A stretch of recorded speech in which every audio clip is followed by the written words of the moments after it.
In what is one of Angus Cloud's final movies, he plays a Fez-like character who ends up in a situation where not only you question whether he may live to the end of the film, but pretty much anyone you meet. And it leads to a guessing game which could become a fun betting thing between you and your friends as you watch, or just with yourself if you're a solo watcher. So to summarize the film, it takes place in 2017 in Miami, and Sterling is Angus Cloud. He's a drug dealer who, after getting robbed by some locals or maybe some kids who just wanted to party because it's New Year's Eve, or at least around that time, he isn't having a good time. He isn't having a good night. And while it's never established whether him getting robbed of hundreds of dollars of drugs is going to lead to him being in trouble with whoever's his supplier, it becomes very clear that he needs to make up this money. So originally, he goes into this convenience store called the Sip and Go, and he's just trying to get some snacks, maybe look at a few nude magazines, and then, move on with his life.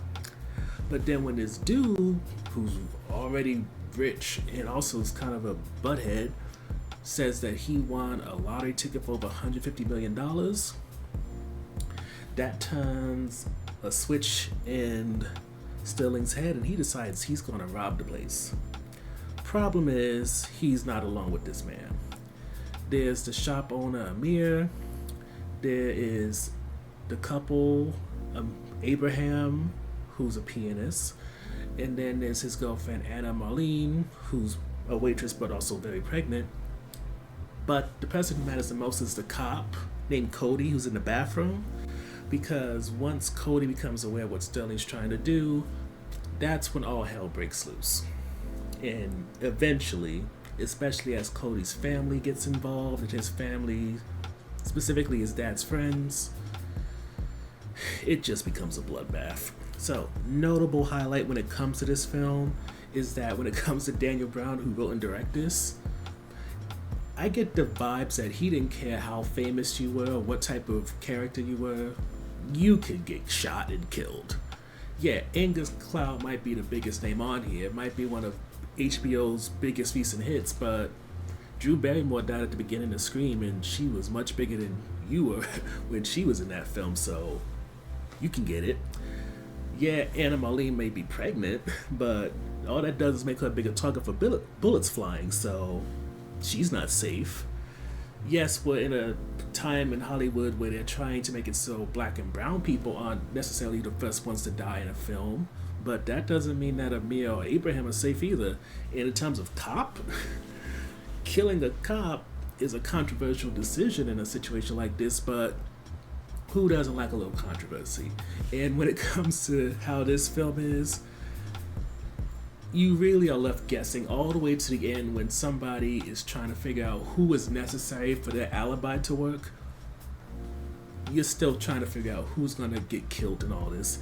Because yes, Cody, his father, and his friends are very well trained, but you can't take away from how scrappy and even desperate Amir is, how desperate Sterling is, Abraham and Anna Marlene, since they have a kid on the way.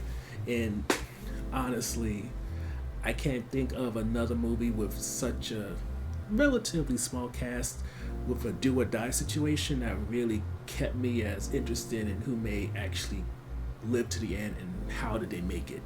With that said, to be very fair, since I'm kind of caught up in the hype of the violence, to be honest with you, you take that away, you may not get very excited or really care about the individual.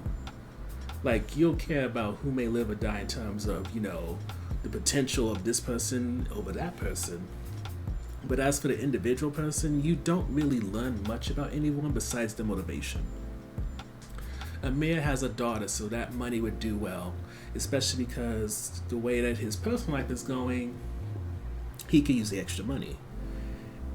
Anna Marlene is having a baby, so of course she needs the money, and while Abraham is a working pianist, he usually performs in malls. So it's not like he's performing at grand concert halls and really making the money. It's not like that. So, for him to be a provider, or for her to feel supported and, really solid when it comes to raising a kid, that money could do wonders. Sterling, again, we don't know who his supplier is and whether his supplier is dangerous, but losing, I want to say a couple of $100, maybe even more of drugs, that's gonna bite him in the ass. So getting all that money means not only paying back his supplier, but either moving up the ladder or else getting out the game altogether. There's various ways that this could go. And even when it comes to the cops, again, you don't really learn much about them, but you do know that they, like everybody else, is struggling, and that Miami is not just a place, but also an acronym for money is a major issue. And for everybody, you recognize that. But again, there's the issue of learning about them beyond the money issues. And I would say Anna Marlene gives us some backstory. Sterling talks about his dad dying, and there's little stuff like that, but if you really want to have that emotional connection so that if somebody gets hurt, you're screaming at the screen saying, no, why would you kill them over that person? Or, really biting your nails over whether this person's actually dead or just pretending it's going to be a fake out. I wouldn't say your Lucky Day provides that for you.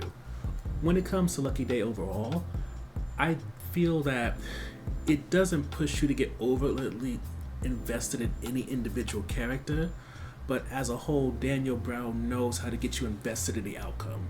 It's going to push you to want to make bets on who's going to survive based off of how desperate they might be. And on top of that, it really does put you in this mindset of anybody could die, no matter if they're pregnant, no matter if they're a big name star, no matter if they're a cop, because even though this doesn't have much in the way of character development, it's very much about story, and in this storytelling, it gets all aces.